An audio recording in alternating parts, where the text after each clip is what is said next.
कृष्ण अर्जुन से कहते हैं कि इसको जो भी मिला है इसके त्याग करने से मिला है, इसके ग्रहण करने से तो इसकी किस्मत में कुछ नहीं था। इसने 3 पैसे का त्याग किया तो इसको 1000 सोने की मुद्रा भी मिली और हीरा भी मिला।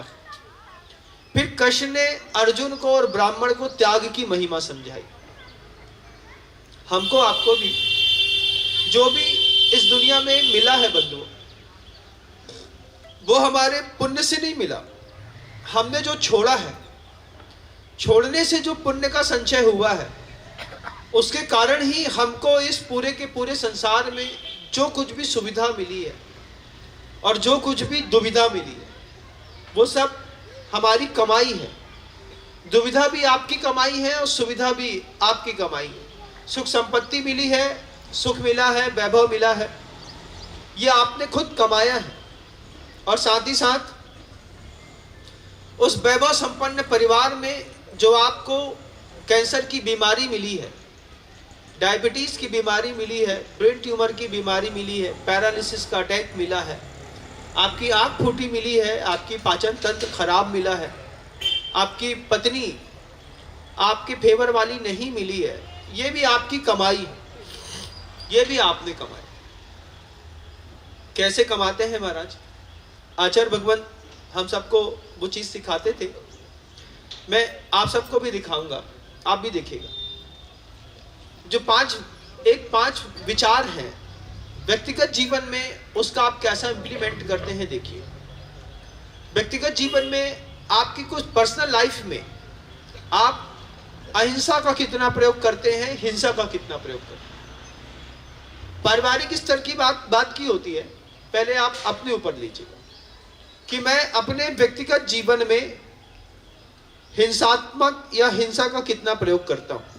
अपने बारे में बुरा सोचना, अपने शरीर का दुरुपयोग करना, आवश्यकता से अधिक अपने आप को पनिश करना, किसी भी चीज पे लग जाना।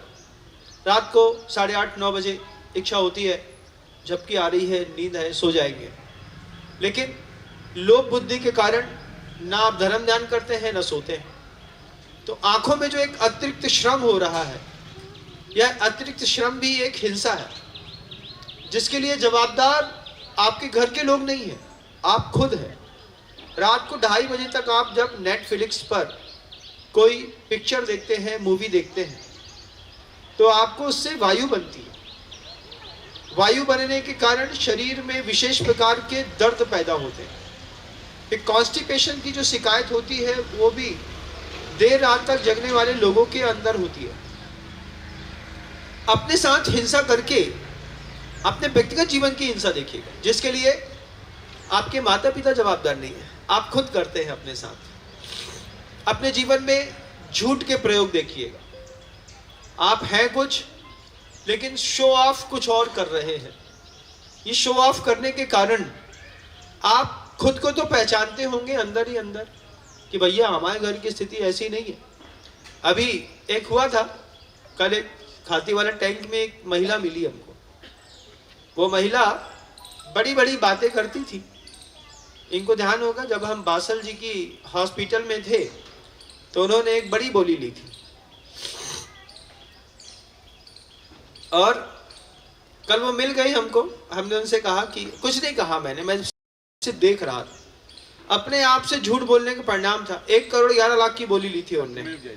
हाँ, नाम मैं किसी का लूंगा नहीं, आप ले सकते हैं, आपके पास माइक नहीं है। 1,11,00,000 रुपए की बोली ली वो महिला, कल हमको मिली। तो हमने देखा, कुछ कहा नहीं। हमने कहा खुद से झूठ बोलने का दुष्परिणाम भी जीवन में निकलता है। खुद से झूठ बोलने पर आप ना अपने रहते हैं, ना अपने गुरु के, ना समाज के, तीनों के नहीं रहते। तो आप अपने साथ झूठ बोलते हैं, आप अपने साथ स्वयं की व्यक्तिगत जीवन की हिंसा करते हैं, आप अपने ही शरीर से चोरी भी करते हैं। वो कैसे महाराज? शरीर बिल्कुल स्वस्थ है, 60, 65, 70 किलो आपका वजन होना चाहिए, 80, 85 हो गया। अब 85 होने के बाद भी शरीर के बल का प्रयोग नहीं करना, खुद के बल की चोरी कहलाती है। आचार्य भगवान कहते थे शरीर में सामर्थ्य हो और सामर्थ्य का प्रयोग न करो तो भी परिग्रहवाद का सिद्धांत शरीर पर लागू हो जाता है। अब सेठ के जैसा पेट है, फिर डायलॉग मारते हैं, अरे जिसका पेट है वही तो सेठ है। अब पेट हमारे कब्जे में नहीं है, आते हमारे कब्जे में नहीं है, जांग हमारे कब्जे में नहीं है, दिमाग हमारे कब्जे में नहीं है, हाथे हमारे कब्जे में नहीं है, पैर हमारे कब्जे में नहीं है। क्या है? इतना माल ठूस ठूस करके शरीर में भर दिया है। डॉक्टर बोलता होगा रोज सुबह 5 किलोमीटर घूमिए, 6 किलोमीटर घूमिए, लेकिन आपका आलस आपको खाया जाता होगा। उसके कारण भी आपको आपके व्यक्तिगत जीवन पे बीमारियों का सामना करना पड़ता है। पहली बात तो यह है कि आप अपने व्यक्तिगत जीवन में हिंसा, झूठ, चोरी, कुशील और परिग्रह इनका कितना उपयोग करते हैं, कितना दुरुपयोग करते हैं। शरीर की सामर्थ्य भोग भोगने की नहीं है।